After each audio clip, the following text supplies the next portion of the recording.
चमकती हुई निकली। मेरी तलुए सुबह के अरमान कहाँ गए? मेरे अरमान कुछ अपनी जगह पे नहीं था। तुम आई हो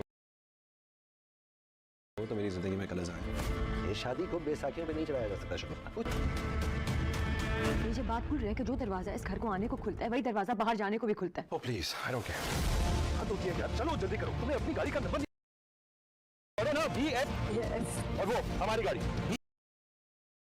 वैसे मुझे लगता था तुम नंबर्स में अच्छी।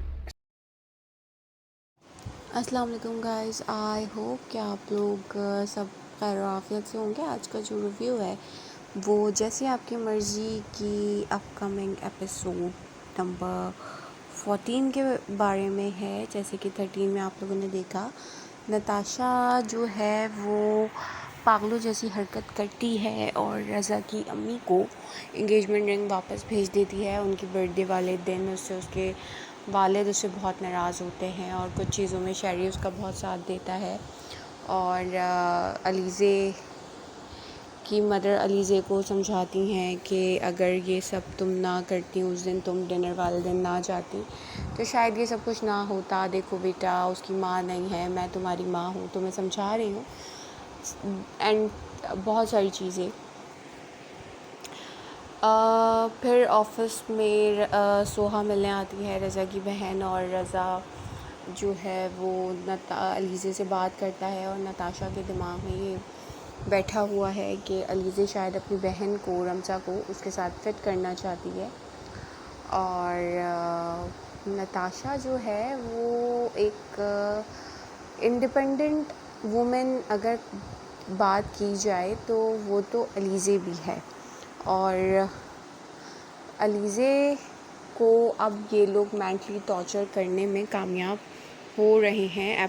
कमिंग एपिसोड में आप लोग जो देखेंगे, अलीज़े की जो सेल्फ़ रिस्पेक्ट है, उसका जो सेल्फ़ कॉन्फिडेंट है, वो ये दोनों भाई बहन मिलके जो है वो डैमेज कर रहे हैं। क्योंकि जो इस तरह के साइको पेशेंट्स होते हैं वो अपने आगे दूसरों को कुछ नहीं समझते, ना ही दूसरों, अगर कोई उनके ही फैमिली मेम्बर मतलब कोई आगे जा रहा हो उनसे तो उससे वो जेलस होने लगते हैं।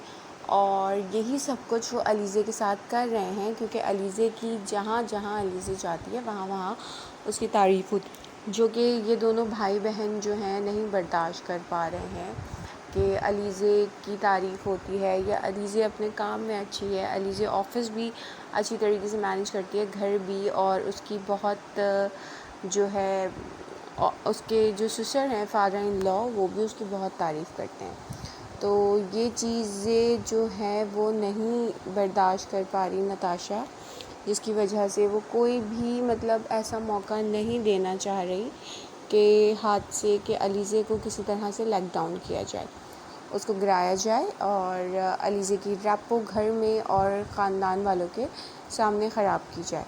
मैं ये समझती हूँ कि कुछ लोगों को लोगों की परख होती है। तो रज़ा की मॉम जो रज़ा को कहती हैं कि अलीज़े तो मकड़ी के जाल में फंस गई, तुम शुक्र करो रज़ा तुम बच गए। नताशा एक बहुत ही सरफरी और ख़ुदगर्ज़ लड़की है और वो सही बात है, सरफरी होना एक अलग चीज़ है, लेकिन जो नताशा का एटीट्यूड है ये एक नॉर्मल पर्सन का एटीट्यूड नहीं होता, ये एक साइको पर्सन का ही होता है। और किसी को मेंटली टॉर्चर किस तरह से करते हैं ये कोई शहरी से पूछे। वो अपनी वाइफ को सिर्फ़ और सिर्फ मेंटली टॉर्चर कर रहे हैं। आने वाले एपिसोड में अलीज़े के जो फादर हैं वो अब उनकी मदर को यानी कि अपनी वाइफ को बोलेंगे कि रिश्ते बैसाखियों के सहारे नहीं चलते, तो मुझसे पूछो तो सही कि मसला क्या है। एक बाप होने के नाते उन्होंने बहुत अच्छा फ़ैसला किया और मैं ये समझती हूँ कि अलीज़े जो जिस तरह का स्ट्रेस वहाँ फ़ेस कर रही है या आने वाले वक्तों में वो जिस तरह का स्ट्रेस उसको देंगे दोनों बहन भाई मिलके, उस स्ट्रेस को फ़ेस करने से बेहतर ये है कि अगर रियल लाइफ में किसी की ज़िंदगी में इस तरह की सिचुएशन आ जाए तो लड़की को और लड़की की फैमिली को चाहिए कि उसको वापस अपने घर पे ले आएँ, ना कि आप एक साइको बेटी या मरी हुई बेटी आप देखें या डिप्रेशन में जा चुकी हो या बहुत देर हो चुकी हो और आपको जब सब चीज़ें तब पता चलें। इससे बेहतर है कि आप अपनी बेटी को अपने पास लेकर आ जाएं। ये पुराने दौर की बातें होती थी और अलीज़े मतलब एक पढ़ी लिखी लड़की है। मैं ये कहूँगी कि लड़की पढ़ी लिखी हो या ना हो, अगर आपको लगता है कि उसका हस्बैंड इस तरह का है या उसके इन-लॉज़ इस तरह के हैं, इन-लॉज़ अगर इस तरह के हैं, तो शायद इंसान फिर भी कुछ गुजारा कर ले। लेकिन अगर उसका हस्बैंड उसे मेंटली स्ट्रेस दे रहा है या उसे टॉर्चर कर रहा है, तो एटलीस्ट पेरेंट्स को फ़ौरन ये फ़ैसला लेना चाहिए जो कि अलीज़े के फ़ादर लेना चाह रहे हैं। आई थिंक कि उसके फ़ादर समझदार हैं माँ से ज़्यादा, और वो चीज़ों को समझ रहे हैं। एंड आई थिंक इसकी कोई हैप्पी एंडिंग नहीं होगी। इसका यही होगा कि अलीज़ा अपना रास्ता इन लोगों से अलग कर लेगी, लेकिन अभी उसको बहुत ज़्यादा सफ़र करना पड़ेगा, और वो शायद उन सारी चीज़ों से गुज़रेगी जहाँ से हमारे पाकिस्तान सोसाइटी में कि एक लड़की को कहा जाता है कि तुम दबो, तुम मरो, तुम ये सब कुछ करो, देन ये कहते हैं ना कि ज़िंदा जा रही हो मर के निकलना, इस तरह से उसको ये सब चीज़ें फ़ेस करनी पड़ेंगी, और फिर उसके बाद जो है ये लोग अलग अलग रास्ता कर लेंगे।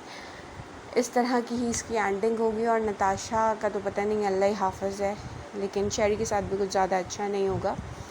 या तो नताशा किसी पागल खाने में चली जाएगी या फिर शेरी किसी पागल खाने में जाकर जमा हो जाएगा। और अलीज़े बहुत अच्छी है, तो उसके साथ हो सकता है कि आने वाले वक्तों में उसको कोई अच्छा गुड लाइफ पार्टनर मिले जो कि डिज़र्व करती है। आज की एपिसोड का रिव्यू आप लोगों को कैसे लगा? आप लोग ये ड्रामा देख रहे हैं नहीं देख रहे हैं? क्या आपकी राय भी मेरी राय से ही मिलती जुलती है? मुझे प्लीज़ कमेंट बॉक्स में ज़रूर कमेंट करके बताया कीजिए। और वीडियो पसंद आए, रिव्यू पसंद आए तो लाइक वीडियो को ज़रूर कीजिए, मेरे चैनल को सब्सक्राइब कीजिए। Thank you. अल्लाह हाफ़िज़।